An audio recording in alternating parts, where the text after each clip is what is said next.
Amén. Tome asiento, hermano, tome asiento, tome su lugar y sea bienvenido, bienvenida, amén, una vez más a la Iglesia Nuevo Destino. Y quiero ministrar sobre este tema que es de mucha importancia. Cristo Jesús vino al mundo para salvar a los pecadores. Cristo, del griego Christos, que es ungido, se traduce la palabra Mesías, término que se aplica a los sacerdotes que eran ungidos con el aceite sagrado, especialmente al sumo sacerdote. Jesús y Jesús, que es una transliteración del nombre hebreo, que es Josué, significando que va a salvación, esto es el Salvador. Era un nombre común entre los judíos, venir del griego eisodos, que es entrada, eis en, jodos, que es camino, entrada o adentro. Salvar del griego soso, que es salvar, se usa como el nombre soteria, salvación de liberación material y temporal, de peligro, sufrimiento, salvación eterna, espiritual, los que creen en el Señor, el pecador, del griego hamartólogos, que es literalmente uno que hierra al blanco, significando que no debe imponerse, es el término más usual para describir la condición caída de los hombres. A nuestro Señor Jesucristo lo criticaban mucho porque Él vino al pecador. Lo criticaban porque él no, por lo regular, él no buscaba al erudito, al que conocía de la palabra, sino que él buscaba a los pecadores, a los bebedores, que estaban perdidos. Y los fariseos lo criticaban, lo señalaban, porque decían, ¿cómo es posible que este hombre se junte con los pecadores? Son pecadores. Entonces yo creo que el Señor hasta ahorita sigue buscando al pecador, sigue buscando a aquel hombre que necesita de un cambio en su vida, sigue buscando a aquel hombre, aquella mujer que necesita una restauración en su vida, y porque somos pecadores, redimidos, claro, pero el Señor sigue buscando a esos hombres, amén, que están marginados, sin esperanza, perdidos allá afuera. ¿Y quiénes son los que van a compartir la palabra? Bueno, los cristianos, los que han conocido un día la palabra del Señor, tienen que compartir la palabra de Dios con ellos. Hay personas que de tan santos que se sienten a veces no quieren ni acercarse donde están unos que están tomando porque se sienten que se van a contaminar. Dios nos llamó a eso, a que tú vayas a compartir la palabra de Dios con el perdido, con el vil y menospreciado, el marginado, el que está allá afuera, que no tiene esperanza. Ahí Dios te está llamando que tú lo hagas. ¿Qué mérito vamos a tener? Si nada más nos amamos unos a otros, ¿qué mérito vamos a tener? Si nada más a nosotros nos estamos amando, sino que el que está afuera también perdido necesita la palabra de Dios de salvación de vida eterna. ¿Y quiénes son los que van a ir? Los que conocen la palabra, los que han sido redimidos un día, que estaban perdidos también allá afuera, se quedaban tirados ahí en la calle, sin esperanza, no daban ni un peso, pero ahora Dios ha hecho un gran milagro en esas personas. Esos son los que tienen que ir allá para que den el mensaje de poder de salvación, para que esas almas se salven. Porque Dios, Jesús a eso vino. El justo no necesita la palabra. El sano no necesita del doctor. Los enfermos, los pecadores, esos son los que literalmente necesitan la palabra de salvación. Mientras que a veces las iglesias están entretenidas en estarse agrediendo unos a otros, la gente de allá afuera se está perdiendo sin esperanza. Y nosotros somos los responsables de compartir la palabra de Dios al perdido, aquel que está allá afuera, sin esperanza. Id y predicar el evangelio, dice la palabra. ¿Y quiénes son los que van a ir? ¿Los ángeles? No, nosotros, los humanos, los cristianos. Vamos a entrar en nuestro texto base y está ahí en 1 Timoteo 1:15. Vamos a iniciar con la palabra de nuestro Dios. 1 Timoteo 1:15. Dice la palabra de Dios de esta manera: palabra fiel y digna de ser recibida por todos, que Cristo Jesús vino al mundo para salvar a los pecadores, de los cuales yo soy el primero. Amén. Vamos a orar, amén, por la palabra de nuestro Dios en esta hora. Padre, te damos gracias, te pedimos que tú bendigas, Señor, en gran manera tu palabra. Señor, que no vuelva vacía, que dé fruto en nuestros corazones, Señor, a ti la gloria, a ti la honra, Padre. Te damos gracias, Señor, por lo que vas a hacer en este lugar. Asimismo, los que tal vez puedan mirar o escuchar este mensaje puedan ser tocados y bendecidos, que la mies es mucha. Los obreros son muy pocos, hay que ir por la cosecha allá afuera. Te damos gracias, te lo pedimos en el nombre de Jesús, por un fuerte. Amén, palabra fiel, dice aquí Pablo a Timoteo. Es una frase única y exclusiva de las epístolas pastorales, que son muy importantes y sirven para anunciar una declaración que resume que son doctrinas vitales. La frase digna de ser recibida añade a una importancia a la declaración para salvar a los pecadores. Ahorita hay mucho que necesita escuchar esto, la palabra. Esto para los tiempos cuando estuvo el Señor en la tierra como Dios en carne. Como en estos tiempos tan modernos, también está la palabra o el mensaje para que el perdido la escuche. Aquí Pablo está diciendo, yo soy el primero. Es la expresión que tiene que ver el rango, ya que muy pocos podían considerarse peores pecadores que un blasfemo que además persiguiera a la iglesia de Dios. Y dice, yo soy el primero, el primer pecador. Mire, hermano, Pablo, él reconoce su maldad, él reconoce su pecado, porque a pesar que él conocía la ley, conocía la palabra, pero eso no era suficiente, porque él pensaba que los cristianos estaban mal, y por eso los perseguía, por eso los arrastraba, por eso él hacía hasta los forzaba a blasfemar contra el nombre de Dios, porque él fue perseguidor de la iglesia. Y dice, yo soy el más pecador de todos, yo soy el primero. Y hermano, eso es reconocer, ser humilde, porque no podemos jactarnos y decir, yo soy el que estoy mejor que todos. Eso es jactancia. No podemos decir, yo soy mejor que todos, porque todos están mal, menos yo. ¿Qué dijo Pablo? Dice, yo soy el más pecador, porque yo perseguía a la iglesia de Cristo, porque yo la andaba persiguiendo. Entonces, hermano, hay mucho fruto que traer, hay mucho almas allá afuera para que se les comparta, amén, la palabra de Dios, o como decía este predicador, la iglesia tiene que ir a la calle, la iglesia tiene que salir a la calle, compartir la palabra de Dios y sentirse como el más pecador en el aspecto de que hemos reconocido nuestro pecado, hemos reconocido nuestra mala conducta que teníamos antes. Nadie nos podía gobernar, ni nuestros padres, pero viene Cristo y Él nos da vida nueva.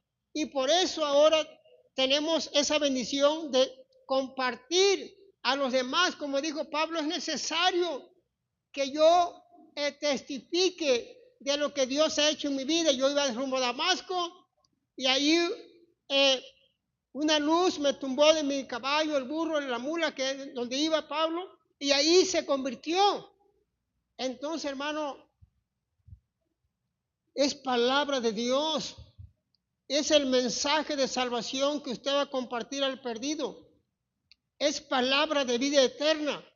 Es palabra de salvación, hermano. No se avergüence del evangelio, porque es poder de Dios. Entonces usted comparta la palabra.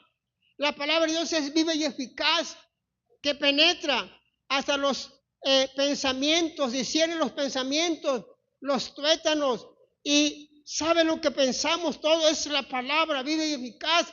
Esa es la que usted tiene que compartir con el perdido, con la perdida allá afuera. Que haya esperanza en Cristo. Dice Pablo, palabra fiel y digna de ser recibida, porque es palabra de salvación, palabra de vida eterna, palabra que sana heridas, palabra que restaura al más peor pecador, palabra que puede cambiar a esa persona, aunque haya sido de lo más peor en esta tierra, Dios le da vida nueva. Aquella persona que no había esperanza en su vida, Cristo viene y lo salva, lo sana, lo limpia, porque es palabra digna de ser recibida.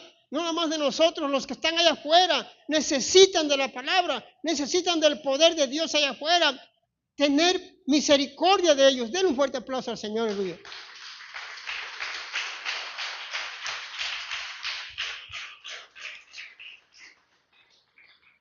Es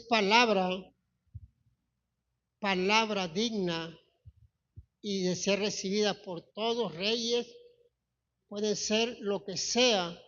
Es una palabra digna de que la reciba la gente de afuera, porque es el único que nos da la salida a los problemas. Él es el único que nos puede ayudar en toda circunstancia que venga en contra de nosotros. No hay más. Jesucristo es la respuesta. Dice, yo soy el camino, la verdad y la vida. Nadie viene al Padre sino por Él.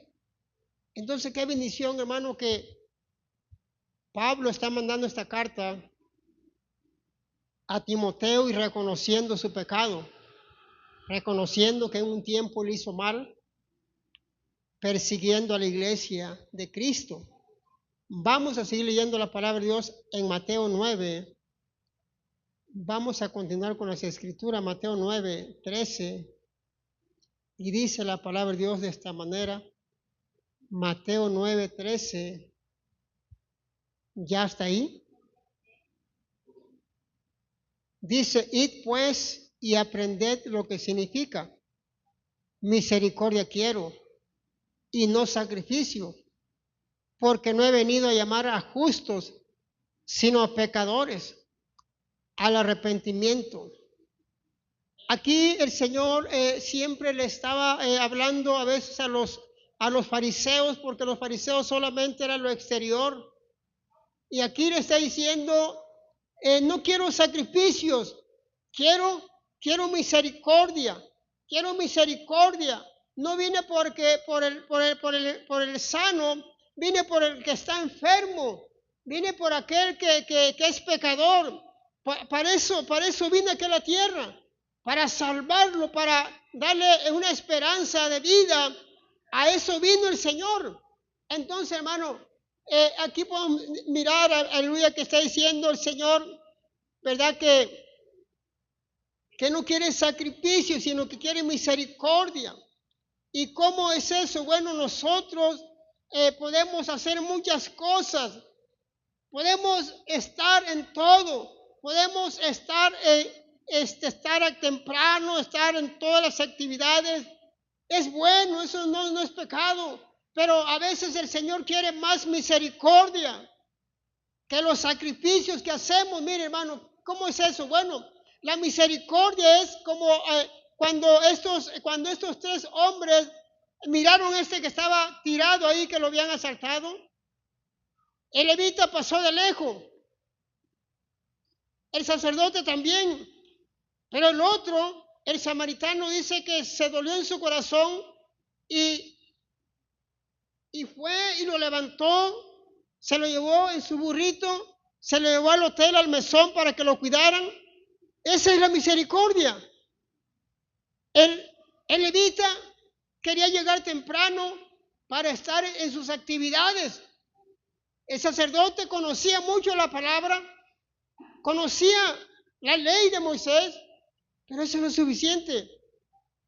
Muchas veces nos pide Dios misericordia que tengamos de las demás gente. Id pues y aprender lo que significa. Esta frase era comúnmente usada como respuesta para aquellos que no sabían algo, que se suponía que se tenía que hacer y saber, el cual enfatiza la absoluta prioridad de los principios morales sobre los requisitos ceremoniales. Los fariseos tendían a prestar atención a lo de afuera, al ritual y los aspectos ceremoniales de la ley de Dios, en detrimento de sus preceptos morales, eternos e internos.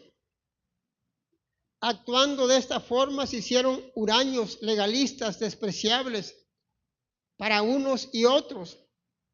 Entonces, hermano, aquí el Señor le está hablando a los fariseos, ¿verdad? Que realmente ellos se creían justos, se creían conocedor de la ley, se creían que conocían mucho la palabra, pero eso no les daba la libertad para que vivieran su vida como quisieran. Dice, ustedes, yo no quiero sacrificio, yo quiero misericordia, perdón, porque ellos sabían cómo se tenía que hacer la ley, pero no la llevaban a cabo. Entonces es importante tener misericordia, porque el Señor nos dice que sí es bueno que nos esforcemos por estar en todo, pero también la misericordia tiene que ir a la par. ¿Se imagina? Estamos todos aquí siempre, pero no hay misericordia unos a otros. Y eso, hermano, quiere decir que nosotros no hemos entendido la palabra que dice el Señor Jesucristo. Yo no quiero sacrificio, quiero misericordia. Porque los fariseos, hermano, no tenían ni la más mínima de ellos querer cambiar de vida, sino que solamente ellos, el vestuario era importante para ellos.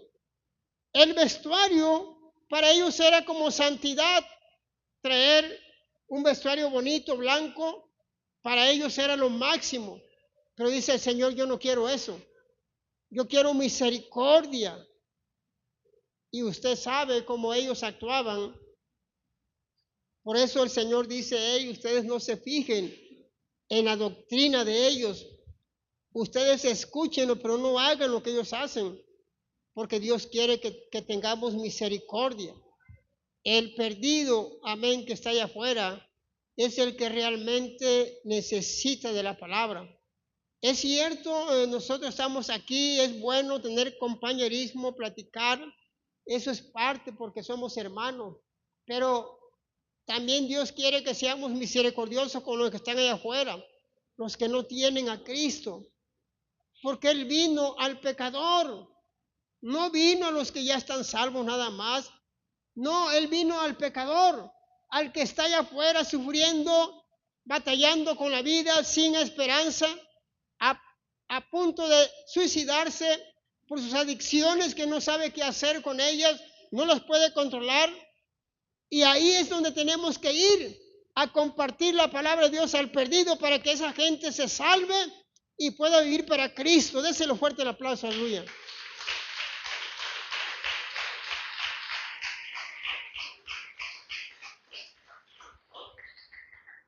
Vamos a seguir leyendo la palabra de Dios ahí en Lucas. Lucas 15, del 1 al 2. Vamos a seguir leyendo la palabra de Dios. Amén, ¿ya está ahí? Dice la palabra de Dios, Lucas 15, 1 y 2, dice, se acercaban a Jesús todos los publicanos y pecadores para oírle. Y los fariseos y los escribas murmuraban diciendo, este a los pecadores recibe y con ellos come. Los publicanos, los pecadores, a pesar de las dificultades del mensaje del Señor Jesucristo, los excluidos de la sociedad se sentían atraídos a Él, los marginados, los leprosos, los que estaban ya perdidos. Ellos lo buscaban al Maestro porque les daba palabra de consuelo, palabras que ellos se sentían muy bien, mientras que los líderes religiosos estaban cada vez más determinados a matarlo. Murmuraban, es como si se quejaran del Señor Jesucristo mediante las mentiras que propagaban entre la multitud. Estas quejas motivaron 3 parábolas que tenían el propósito de ilustrar el gozo de Dios por el arrepentimiento de los pecados.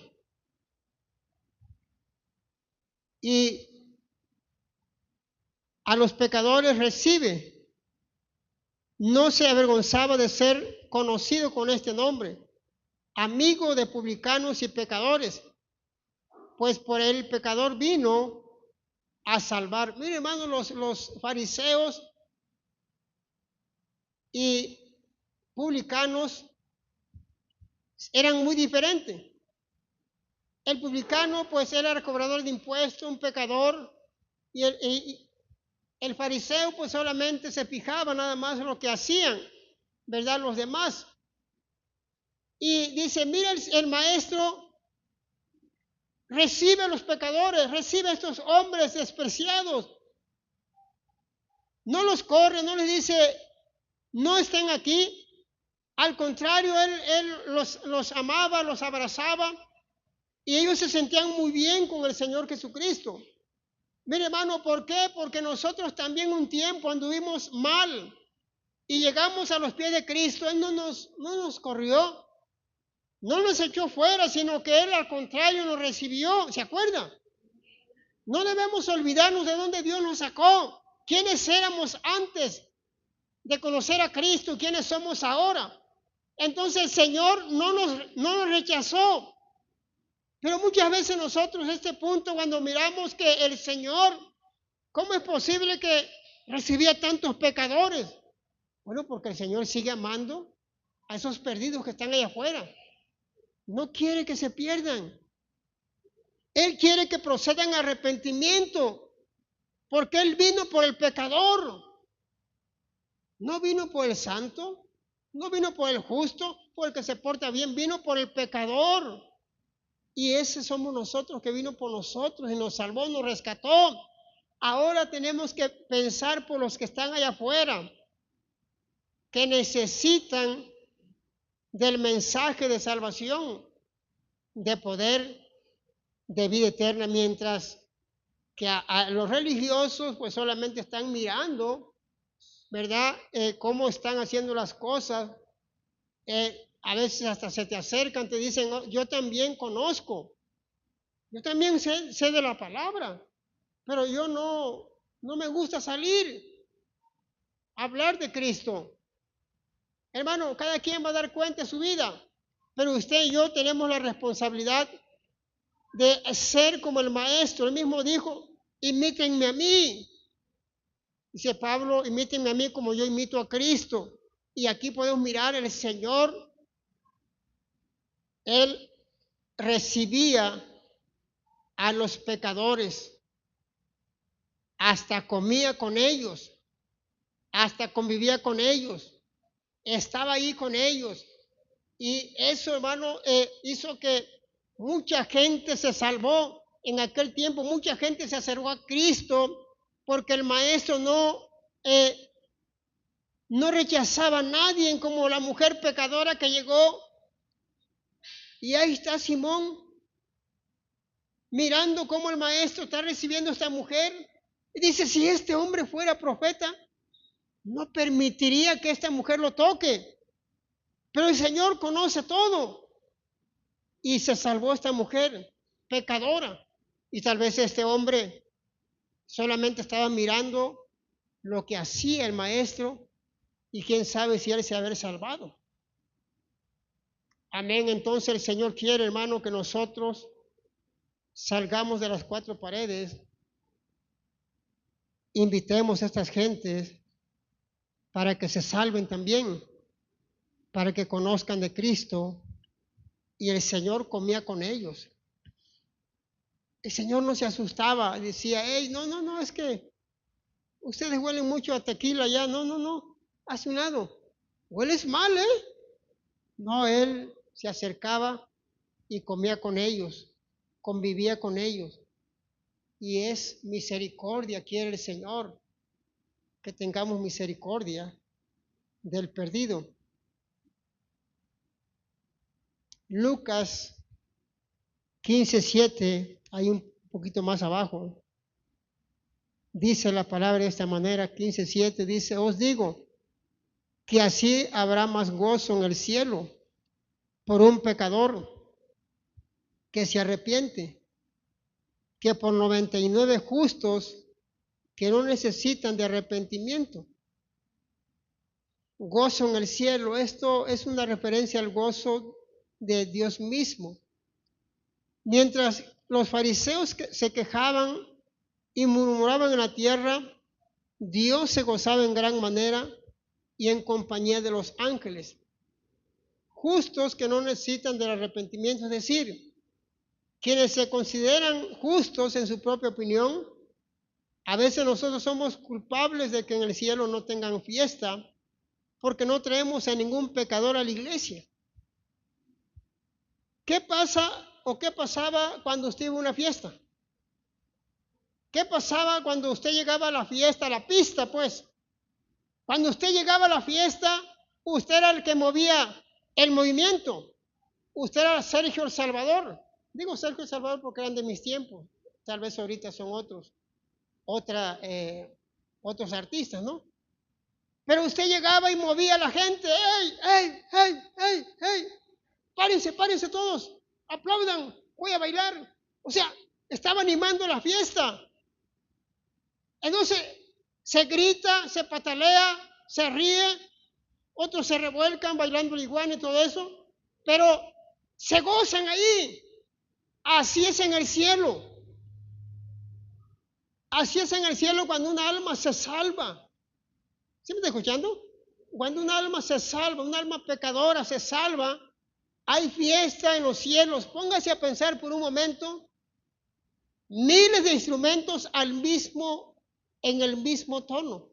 Acuérdense que los ángeles no cantan en los tonos de los humanos, ¿eh? Ellos cantan en los tonos altísimos. Hacen fiesta en los cielos cuando un alma se salva. Gritan, brincan, tocan trompetas, o sea, hacen fiesta. No creo que cuando se salva una persona aquí, se salva una persona abajo. No, hay fiesta. Fiesta en los cielos, o sea, fiesta. Se gozan, danzan, brincan, hacen una gran fiesta en los cielos por un alma que se salva. Cuando usted llegó a los pies de Cristo la primera vez, ¿se acuerda? Hubo fiesta en los cielos por un alma. No importa que sea un alma, hay fiesta. Fiesta en los cielos, fiesta es fiesta. Como cuando usted iba a la fiesta, aplaudía, gritaba, movía el ambiente. Cuando usted se iba, hasta se ponían tristes porque pues ya se fue el ambiente. Así es en el cielo. Cuando una alma se arrepiente, hay fiesta en los cielos, dice, por 99. Justos que no necesitan arrepentimiento, pero aún así, por esa una se va a buscar a los vallados, a los caminos, hasta que la encuentra, la trae en sus hombros y le dice, mira, encontré la que se había perdido. Esa es usted y yo, que nos encontró el Señor y hubo fiesta en los cielos. Déselo fuerte el aplauso. Que se oiga hasta el cielo ese aplauso, aleluya.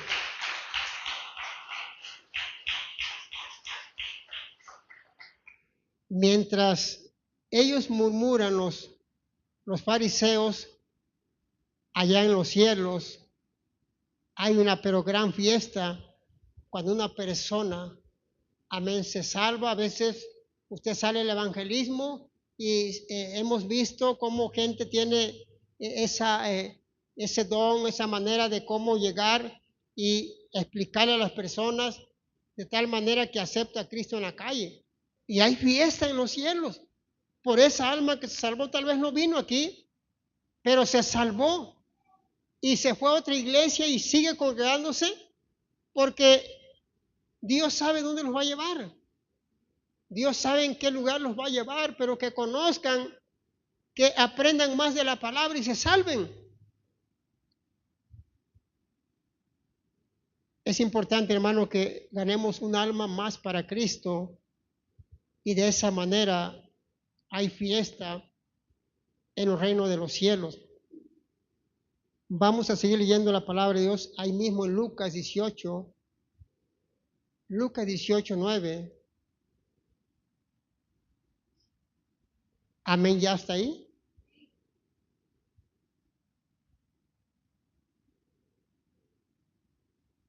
Amén, dice así la palabra de Dios. A unos que confiaban en sí mismos como justos y menospreciaban a los otros, dijo también esta parábola. Dos hombres subieron al templo a orar. Uno era fariseo y el otro publicano. El fariseo, puesto en pie, oraba consigo mismo de esta manera: Dios, te doy gracias porque no soy como los otros hombres, ladrones, injustos, adúlteros, ni aun como este publicano. Ayuno 2 veces a la semana, doy diezmo de todo lo que gano. Mas el publicano, estando lejos, no quería ni aun alzar los ojos al cielo, sino que se golpeaba el pecho diciendo: Dios, sé propicio a mí, pecador.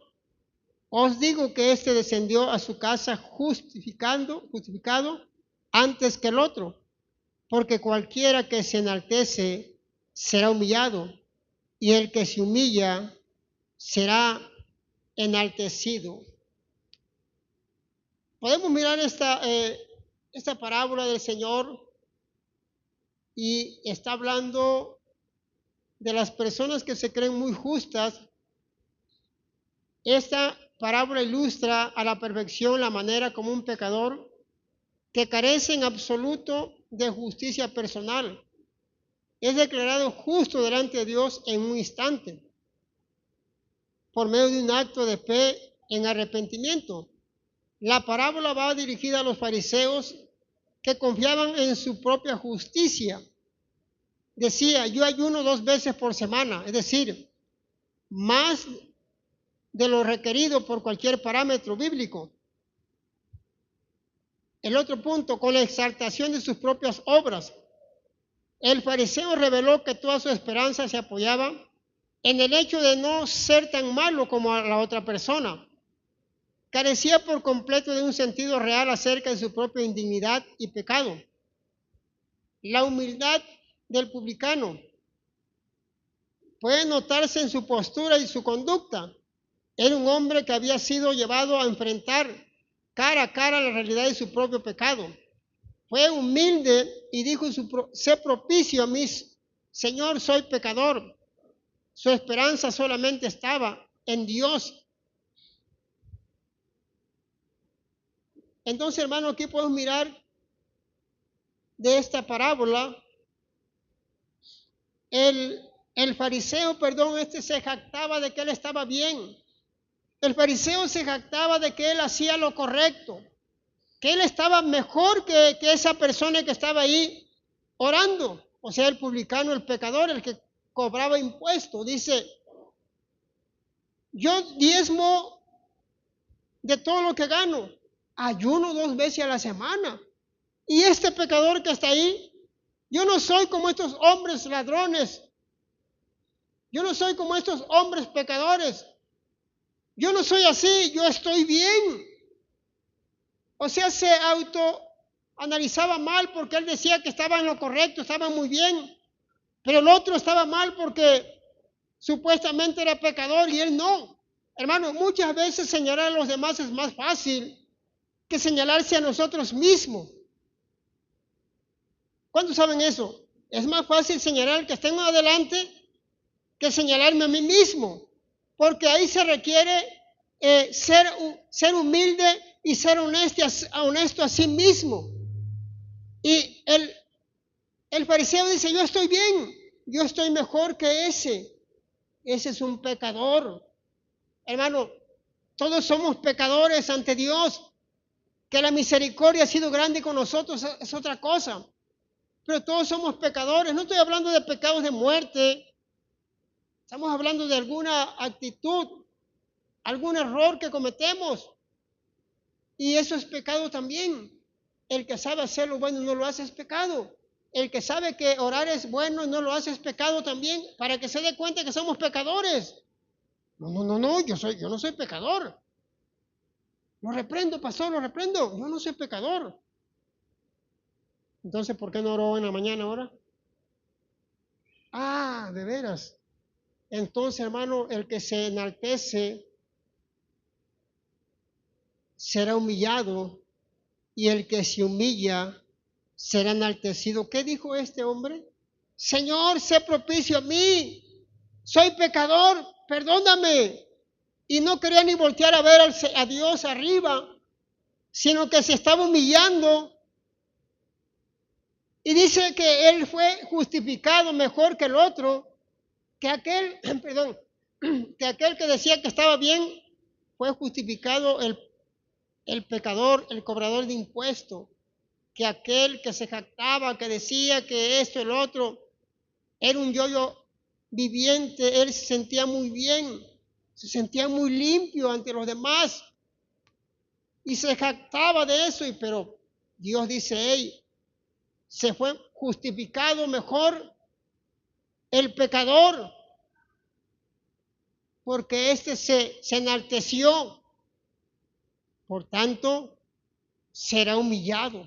Y aquel que se humilló, que se bajó ahí y se humilló, será enaltecido, porque Dios es fiel. Déselo fuerte el aplauso, aleluya.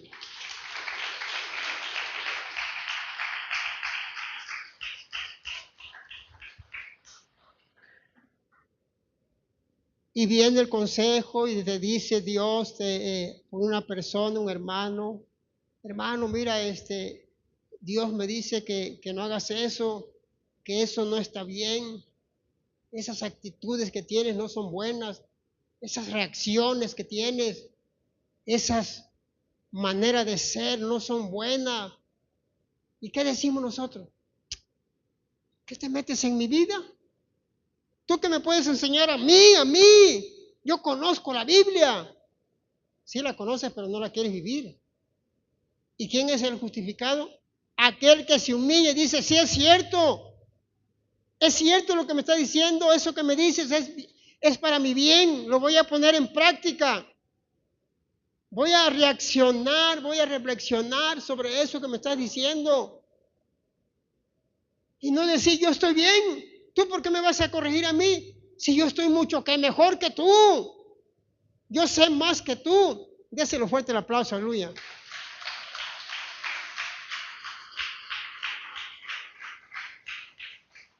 Bueno, si sabes más que nosotros, pues ponenos el ejemplo, ¿no? Si tú sabes más que nosotros, bueno, te invito a que nos ayudes, ¿verdad? Nos ayudes a corregir algunas cosas, ¿verdad? Porque como personas, de una u otra manera fallamos a Dios. Que nos engañemos a nosotros mismos, que digamos que nosotros estamos muy bien, ese es otro punto, ¿no? Pero en realidad, ante el Señor, si nos escaneara en este momento, Él nos iba a decir, mira, estás mal en esto, estás mal en lo otro, y necesitas corregirte, necesitas corregirte en eso. Basta ya de que digas que estás bien, y el Señor lo va a hacer. No, pero yo ayuno 2 veces por semana, sí pues, pero ayunamos y seguimos en lo mismo. Ayunamos y ayunamos, es nuestra misma vida. Y volvemos a ayunar y seguimos en lo mismo. Vuelves a ayunar y como los antiguos, ¿se acuerdan? Dice que ellos ayunaban para golpear a sus hermanos. Ellos ayunaban, no le pagaban el día del trabajador. Los humillaban. Ah, pero estaban ayunando, ¿eh? Santidad a Jehová. Pero cuando era hora de pagarles a sus jornaleros, no les pagaban. Y luego dice el Señor, yo no apruebo ese ayuno yo no lo apruebo. El ayuno que yo apruebo es que tú vayas y compartas con el que tiene hambre, el que está desnudo. Ese es el ayuno que yo apruebo. No estoy hablando de que ya no ayune, ¿eh? este género no sale sino con ayuno y oración. Entonces, hermano, no es bueno exaltarse a sí mismo. Mejor que otros digan de ti.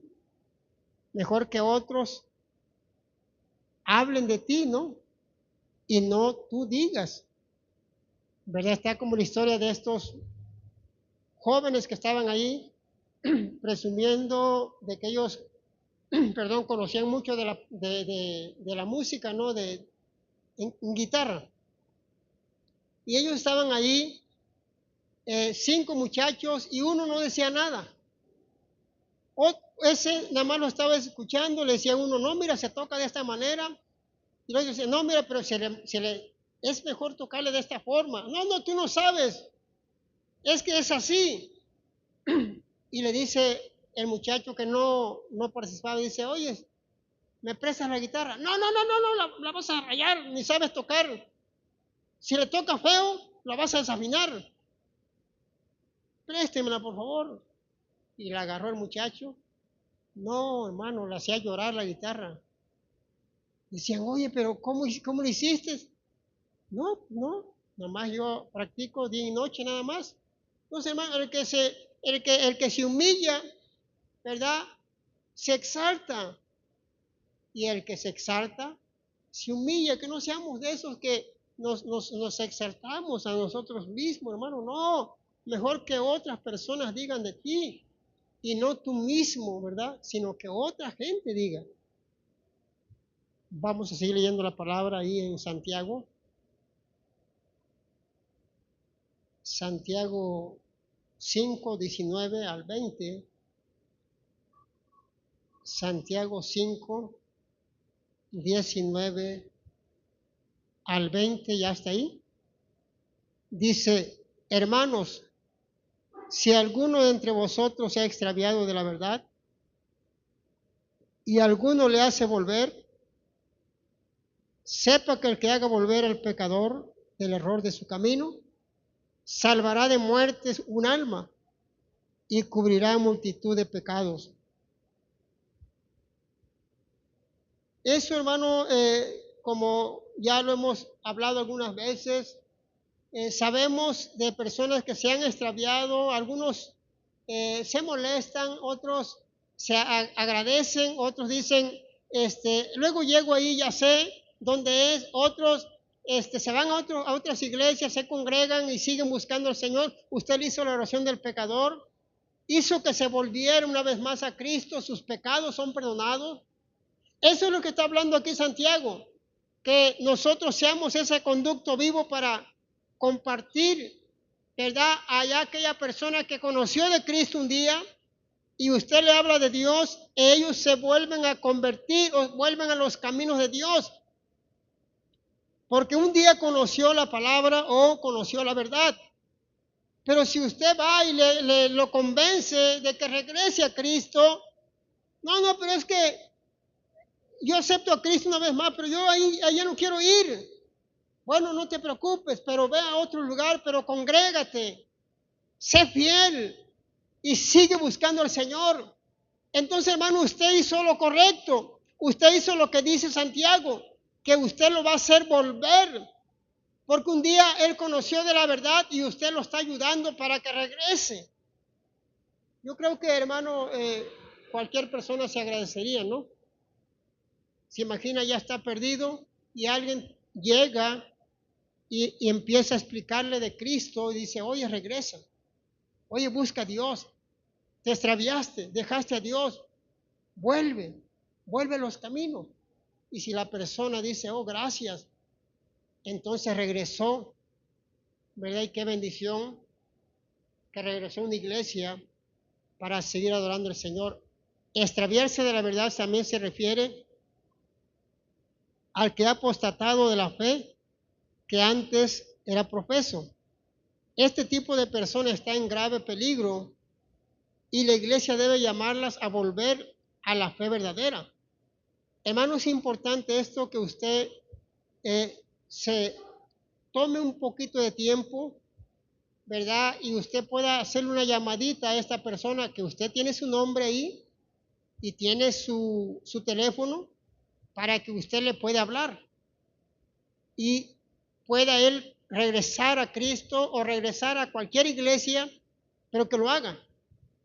Pecador es una palabra usada para describir a los no regenerados, a los que tienen una fe muerta, o sea, también el error de su camino.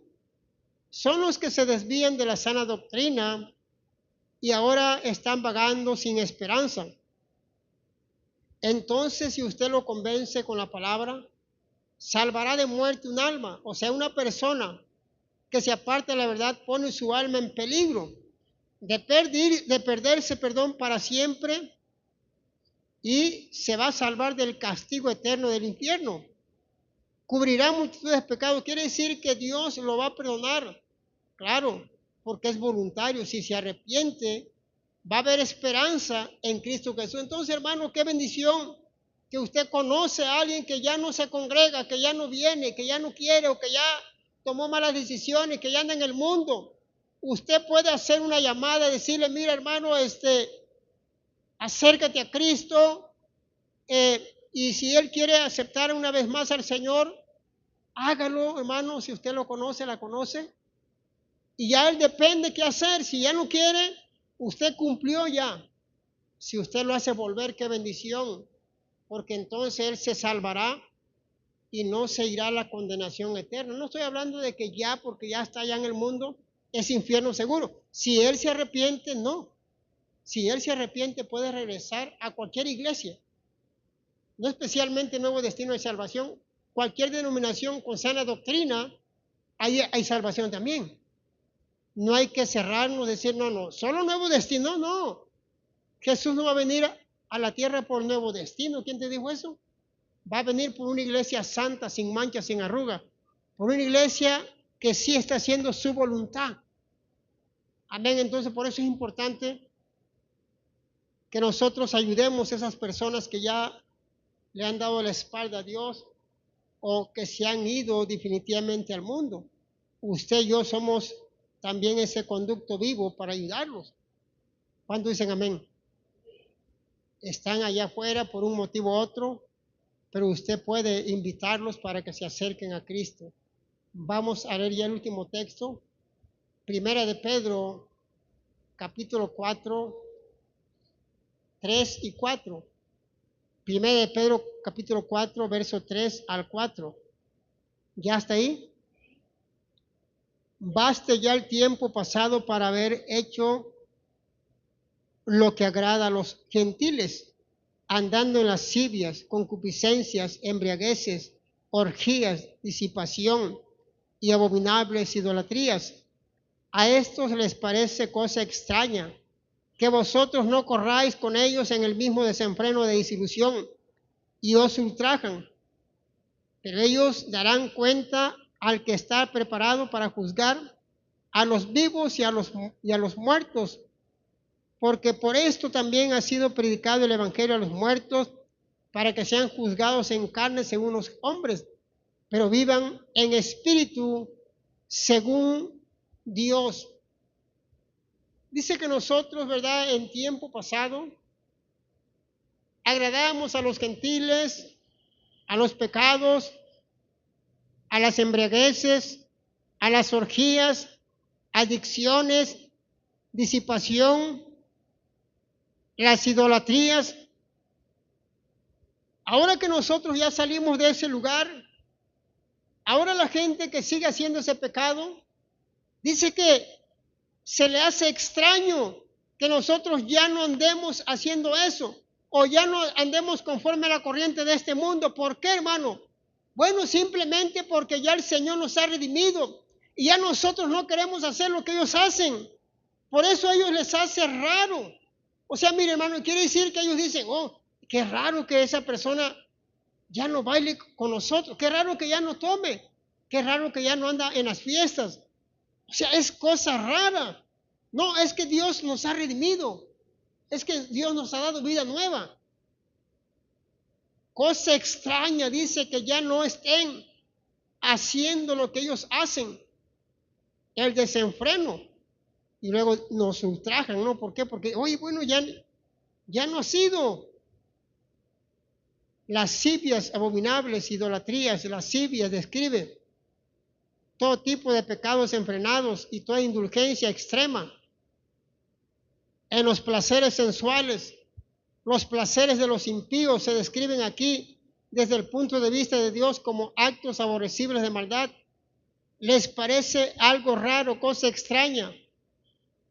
Los amigos de la vida vieja del cristiano les sorprende, son ofendidos, hasta resentidos por falta de interés de los creyentes en esos placeres mundanos impíos o el mismo desenfreno de disolución. Se refiere a un estado de perversión en que la persona no piensa en nada más que en hacer el mal. Entonces, hermano, qué bendición que usted ha sido redimido, qué bendición que ahora tiene a Cristo, ahora Dios lo ha redimido. Dios le ha dado vida nueva, hermano, gloria al Señor. Y si la gente se extraña, ahora la gente dice, oh, pero ahora ya no vienes con nosotros a bailar, ya no vienes a tomar con nosotros. Dice la Biblia que es extraño para ellos, pero nosotros sabemos que Dios nos ha redimido, Dios nos ha dado vida nueva. Y usted permanezca con su testimonio de un hijo, una hija de Dios, viviendo en santidad. De esa manera, gente, aunque usted no le predique, con su propio comportamiento, va a llegar un día a los caminos de Cristo. Den un fuerte aplauso al Señor, hermano.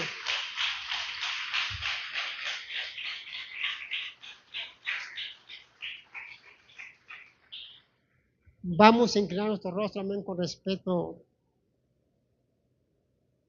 a la palabra de Dios.